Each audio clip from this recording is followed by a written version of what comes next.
Good afternoon, everyone. My name is Don Parkinson. I work with S&C Lavalin, and I'm the consultation lead for the Webequie Supply Road project. I'd like to welcome all of Wawakapewin First Nation today for their virtual community meeting about the project.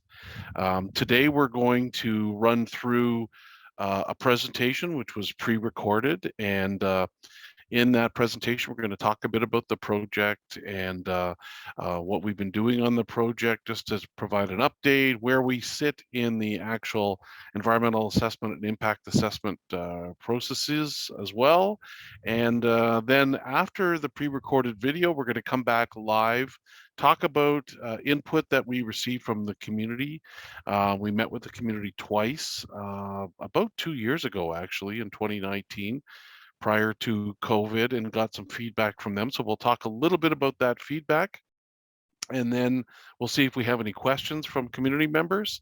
And that will be it for today's meeting. So without further ado, let's watch the presentation. This is the EA round 1 presentation. There are 3 rounds of consultation. So this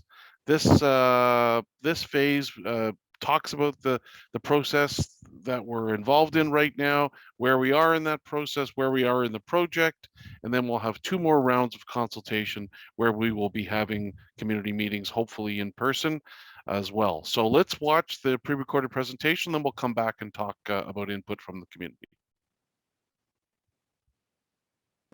Welcome to the Webequie Supply Road Environmental Assessment Phase Round 1 presentation.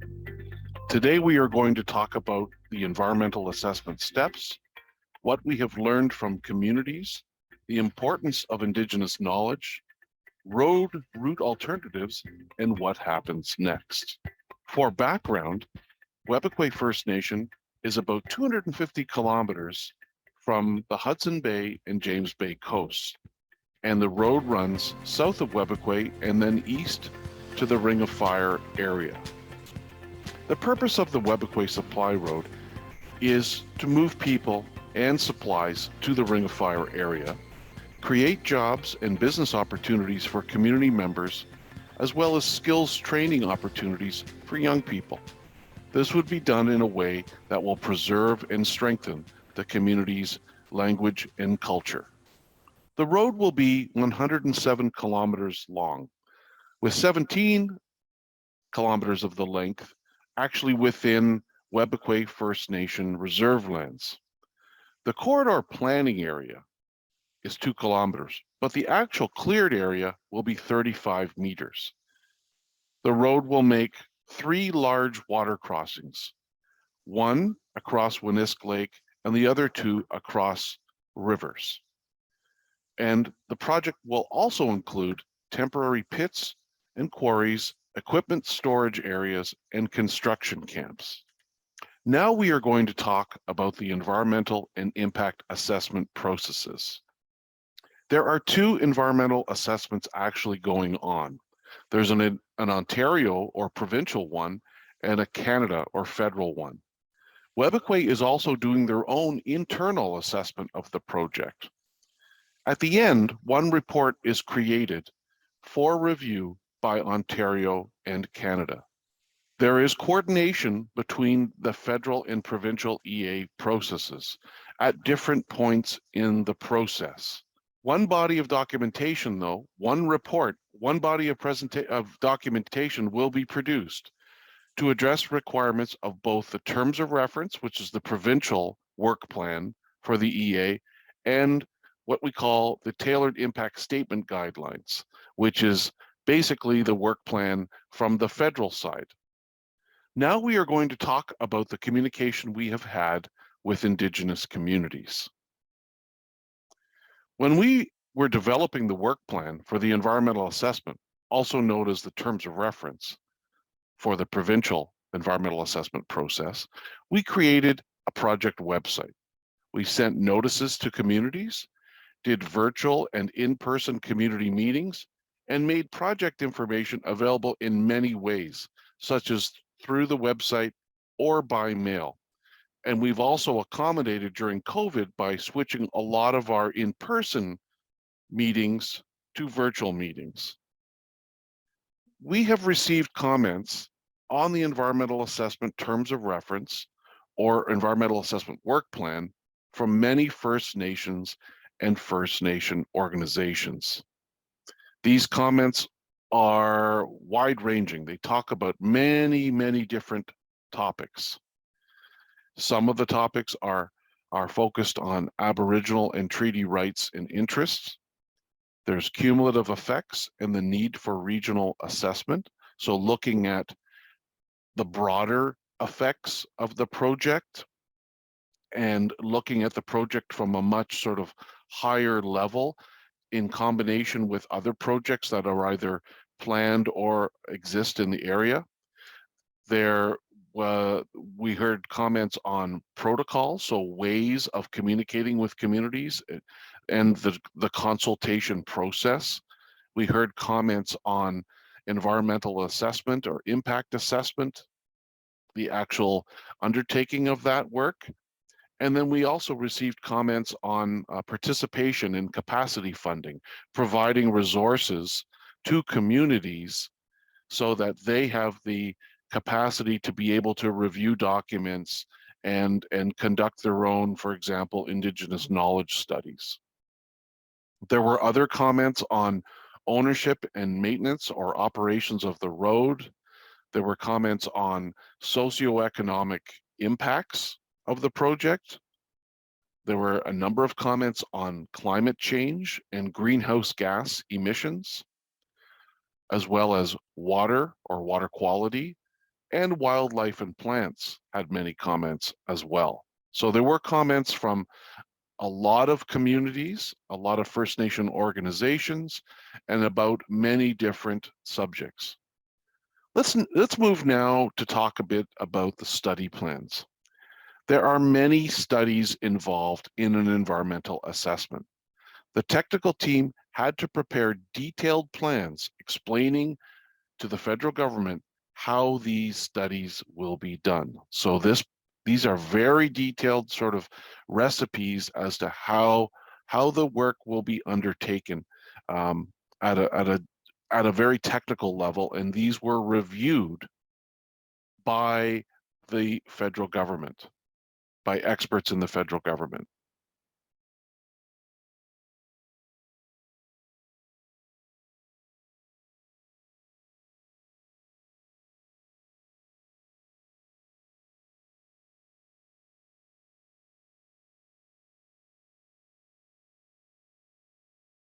So there were a number of different technical study plans prepared, and the subjects include geology, terrain and soils, surface and groundwater, air quality and climate change, noise and acoustic, vegetation, wildlife, fish and fish habitat, species at risk, socioeconomics, human health, visual environment, and cumulative effects.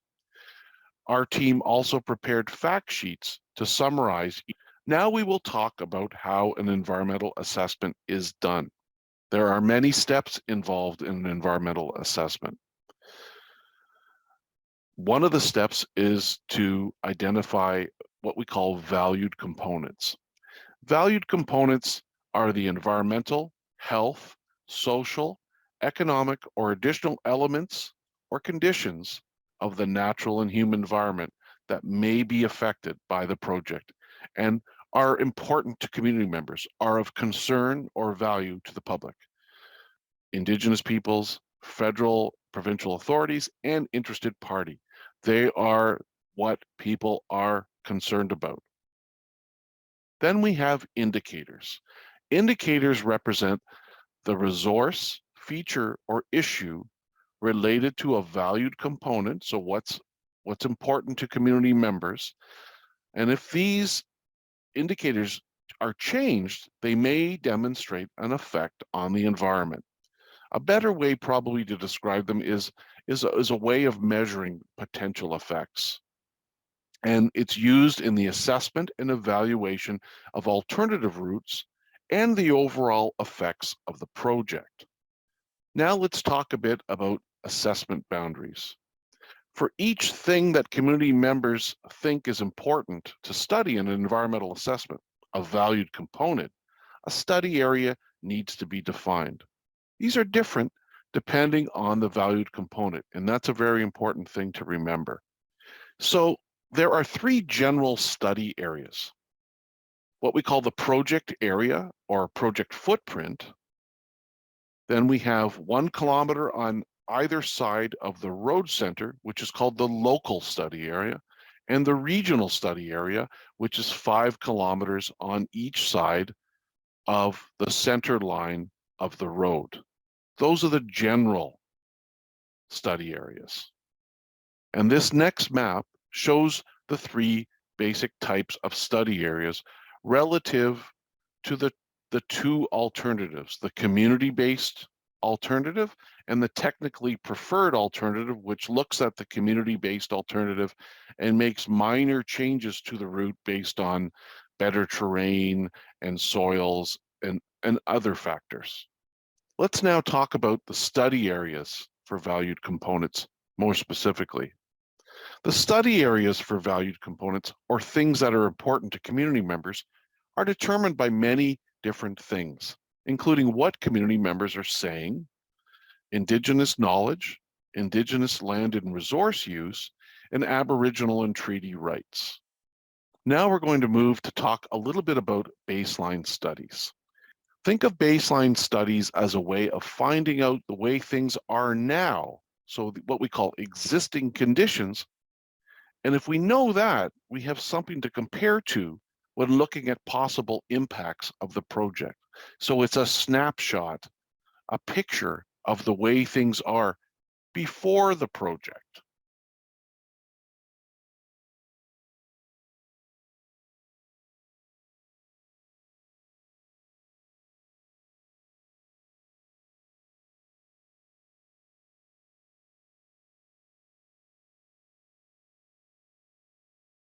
There are many studies that are done as part of an environmental assessment.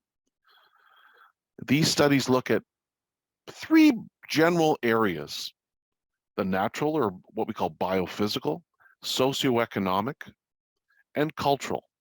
They're all under these categories. For example, let's look at natural or biophysical. Within that, we would have studies on vegetation, such as the peatlands or wetlands and forests, wildlife, fish and fish habitat, species at risk, air quality and climate change, noise and vibration, visual environment, surface water, groundwater, and geology, terrain, and soils. So there are many studies on the natural or biophysical, in the natural or biophysical category. Now, if we look at the socioeconomic infrastructure and social services, then we might look at human health. We might look at land and resource use, or Indigenous knowledge and land and resource use. Then we look at another major category of studies, which is archaeological resources or built heritage or cultural heritage landscapes. So there are many groups of studies, and even within the studies that I mentioned, there are more studies that are done, more specific studies. For example, if we were to look at caribou, there are a number of different types of caribou studies that are done as part of an environmental assessment or an impact assessment. Let's now look at select valued components as examples. And this will hopefully help everyone sort of better understand what I've just been talking about. So let's look at study areas for wildlife. The general or local study area would be a 1 kilometer buffer, as I mentioned before, from the center line of the alternatives, 500 kilometers from what we call supportive infrastructure. So these are things other than the road that are required as part of the construction or operation of the project. These might be camps or aggregate or rock source areas or access roads. And then the regional study area, general regional study area, extends 5 kilometers on either side of the local study area boundaries. If we look at Moose, for example, that has a different local study area. In that case, it's 10 kilometers from the center line of the alternatives, 500 meters from supportive infrastructure, but the regional study area extends 50 kilometers from either side of the local study area boundaries. Then we look at caribou. Caribou have an 11-kilometer buffer from the center line of the two alternatives and from the same distance from supportive infrastructure camps. So it has a bigger distance around it to define the local study area. And then the regional study area for caribou includes entire ranges of caribou, which is these are very, very large areas. Next, and finally for wildlife, let's look at wolverine. Wolverine has an 11-kilometer buffer from the center line of the alternatives and from the supportive infrastructure, and it extends 50 kilometers from either side of the local study area boundaries. Let's have a look now what that means in terms of maps. So these next few maps will illustrate the different types of study areas I just discussed. So this first one is the general study areas that I was talking about. The next slide shows the different local and regional study areas for moose. And then after that, we have the wildlife study areas for wolverine. So as you can tell, you can see the 50-kilometer buffer around there, much larger area. And then finally, the largest study area you can see here, you can see the local study area on the actual map, and then the regional study area, which includes two ranges for caribou, and that is in the upper right corner. So it's a much larger area. So let's talk a little bit about wildlife again, and some of the criteria or valued components associated with wildlife, just to give you an idea of and a better understanding through examples. So for wildlife, you might have forest birds, you might have raptors, you might have shorebirds or waterfowl, or bog and fen birds like muskeg birds and other wetland birds. You might have bats or fur-bearing animals like lynx or rabbits, ungulates, which are moose, for example, amphibians and reptiles, and then pollinating insects as well. So the indicators or the ways of measuring those could be, for example, changes to habitat availability, the quantity of habitat available. Is that impacted by the road? Could be changes to abundance, meaning actual numbers, or the distribution, the spatial distribution, where these animals are over the land or water. Could be changes in the species richness. And we talk about that, we mean the diversity of species, the number of different species. Could be changes to survival and reproduction. Could be changes to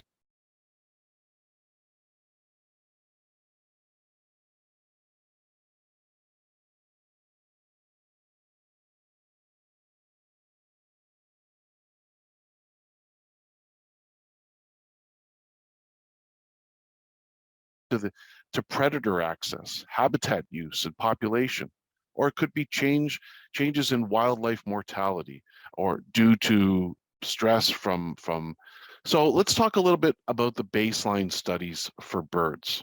Spring and fall aerial water bird surveys were conducted in 2019 and 2020. And some of the things that we found were that the large lakes, and this isn't that surprising, were staging areas for waterfowl. Smaller lakes and rivers aren't really used that much by migrating waterfowl. We also conducted breeding bird surveys in 2020 and 2021, and we did listening counts at 263 stations. And we also used things called acoustic recording units at many different locations, actually 89 different locations, to listen to the sounds in these areas. The next slide shows some pictures that were taken from our breeding bird survey fieldwork. We also conducted baseline studies on bats to look basically for how many species are present. So we looked at, as I mentioned, bat diversity or number of species, and we used listening devices, what we call ultrasonic recorders. And we did surveys at 10 different locations. We found 5 species of bat, including the little brown bat, which is endangered in Ontario. We conducted a number of baseline studies on caribou as well. Caribou aerial surveys were conducted in 2018, 2019, and 2021. These are aerial surveys where we have biologists looking down and counting the number of caribou and identifying male, female, and making other observations about other large mammals. We also conducted in 2020 a caribou calving study, both by foot and by helicopter. We conducted a caribou collaring study in 2021, and that helped us identify calving areas where community members where caribou would have their young, winter areas, and identify travel corridors by being able to track the individual caribou across the landscape. And so far, the data has shown that most collared caribou are of what we call the eastern migratory population that winters in wooded areas, but actually has their young along the Hudson Bay shoreline. Next are a few pictures of some of our from some of our caribou aerial surveys. And then the slide after that shows photos from our collaring study as well. So let's talk a little bit next about baseline studies for wolverine and amphibians. We conducted, starting in 2021, a wolverine occupancy study. And so we set up sampling stations called run poles that at 25 different sites within 10 kilometers of the planned road center line. And then these stations were set up to include what we call snag posts to collect hair from the animals that would visit. And then there were wildlife cameras set up.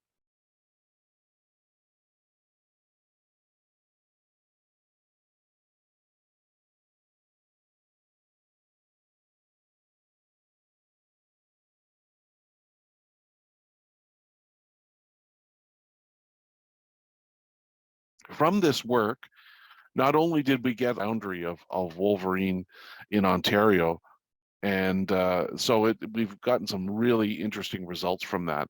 We also did some amphibian studies where we sampled for calling frogs by using these acoustic recording units that we had set up for breeding bird studies.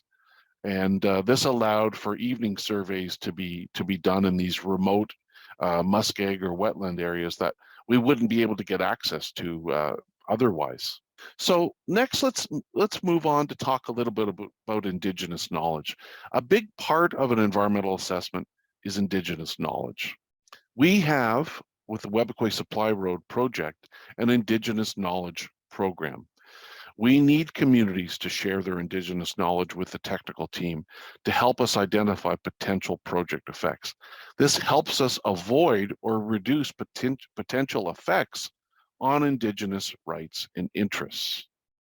As part of doing this work, we take the Indigenous knowledge that we are able to collect. We make sure that it is kept confidential to whatever degree the community would like us to.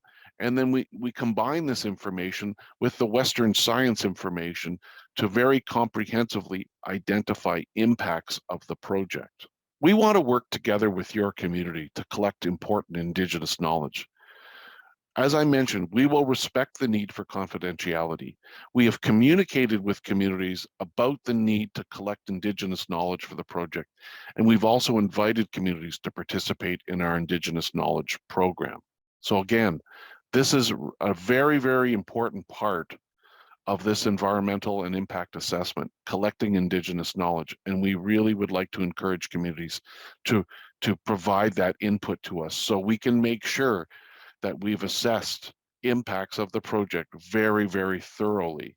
Let's move now to talk a bit about consideration and evaluation of alternatives. We have different route alternatives that have been developed by working with community members. Of the two alternatives, one is what we call the community preferred route, and the other is based on where the best land for road building is. So it's sort of the technically preferred route. We're also looking at different locations for sources of road building material, such as gravel and rock. This next map shows the two alternatives. In yellow is the community preferred route, which was derived by Webequie First Nation members meeting over a fairly long period of time to discuss the best possible route for the road. And then the green line represents technically preferred version of that route, looking at the best areas to travel through in terms of best terrain to build in generally, and other factors as well. Each alternative does get evaluated in detail, and there are many factors involved in that evaluation, such as natural environment, Indigenous knowledge, land and resource use and interest, socioeconomic and cultural heritage, and of course the technical side, cost, constructability, and safety.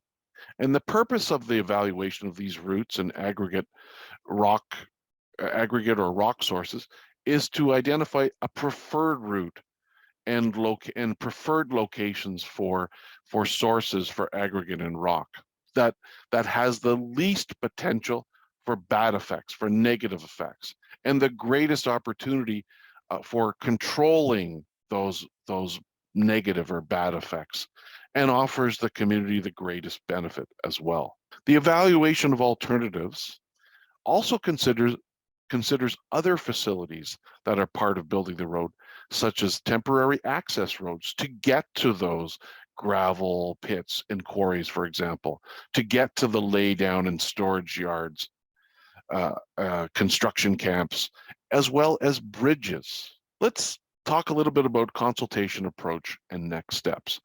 We will be talking to communities in the next few months. We have 3 rounds of consultation planned as part of the environmental assessment phase of the project. This presentation is for round 1. But as you can see in this slide, we have the 2 other rounds, round 2 coming up hopefully in fall of 2022, and in winter or spring of 2023, the final round, round 3. This round talks about the overall IA process. It talks about the IK program. It talks about criteria and indicators, the evaluation of alternatives. The next round, round 2, will summarize the input that we got, identify alternatives, identify preferred routes for the road and aggregate or rock source areas, and provide some preliminary engineering design elements. And then finally, round 3 will be a summary of round 2, what we found in round 2, and a summary of preliminary effects, early effects based on our analysis of the project, and proposed ways of managing project impacts or mitigating impacts, limiting or controlling impacts, and then talking about follow-up monitoring, either during construction or post-construction. We will be collecting your feedback on the project in many ways, including community meetings, interviews, open houses, live streaming sessions, the project website, and social media. There are many different ways available to collect feedback from your community, and we welcome input from you in terms of how you would like to communicate with us. In terms of next steps, let me just talk about where we are here now. We are looking for input to finalize the criteria and indicators, as well as identify study areas for the valued components. We're looking to continue with our baseline studies and collect Indigenous knowledge. Now, in fall of 2022, we're looking for input to evaluation of alternatives and selection of the preferred route and locations for the construction material sources, aggregate and rock. And we'll be doing the preliminary engineering design of the road. Then, in winter of 2023, we'll be getting input to preliminary effects assessment of the project and input to proposed impact management, mitigation, and follow-up monitoring. And then finally, in the summer and fall of 2023, there would be a review of the draft and final environmental assessment report or impact statement, the document that goes to both the provincial and federal governments. We want to hear from you. Please provide us with your comments through the project website, which is supplyroad.ca. Speak with the project team after the presentation. Fill out a feedback form. We have contact information on the screen for you. We welcome your input. We will respond to you, and it will make the environmental assessment and impact assessment better with your input. Thank you for joining us today. Miigwech, and we will see you soon. Welcome back, Wawakapewin First Nation. I hope you enjoyed the presentation and it was helpful. Now we're going to talk a little bit about what your community shared with us on the two opportunities we had to meet with them. We met with the leadership in Thunder Bay on August 28th of 2019. And we also then had a community meeting not long after that on September 17th, 2019. So we got some very positive and useful feedback. Some of it was, that encouraging in that the community members or leadership said it's good that you're talking to the people who live in the area to get their thoughts on impacts because they are the ones that know the land. One really interesting suggestion, which makes a lot of sense, is that Webequie First Nation should have their own company set up to conduct environmental monitoring during the construction activities, assuming the road goes ahead. There were comments about how they liked the routing of the road because it minimized the number of water crossings. There was concern that there was no Webequie community representative at either of the two meetings, which is a fair comment. And I can say right now, we do have a Webequie member on this call, Leslie Spence. So, we try as much as possible to include community members or representatives of the community in our meetings, but they're just quite often, they're busy with other issues and they're not able to attend. Another comment we had, which was a comment we heard a number of times, was the community was sort of hesitant to provide too much input on the project because it was just so far away from their community, and they felt that other projects that were closer made more sense for them to provide input to, but they did appreciate the opportunity anyway. So we got some valuable input from the community on those two meetings, and we're hoping to meet with the community again as soon as possible in the future as well. As soon as we can get up there and we can meet with them in whatever way they like, whether it's in Thunder Bay or up in the community itself as well. So let's see now if we have any questions from community members, and it looks like we don't have any. So with that, I guess we will close today's virtual community meeting. I'd like to thank everyone for joining us today. And, for those of you who weren't able to attend today's meeting, hopefully you can see us, download the video on our website, supplyroad.ca, where there's all kinds of really helpful and useful information. So please do so. Our doors are always open to sharing information about the project and talking with you. And as I mentioned, we would be happy to meet with you in your community or any other location or in different ways, whether it's through virtual call or other methods as well too. So once again, thanks again for joining us today, and we will see you soon. Miigwech.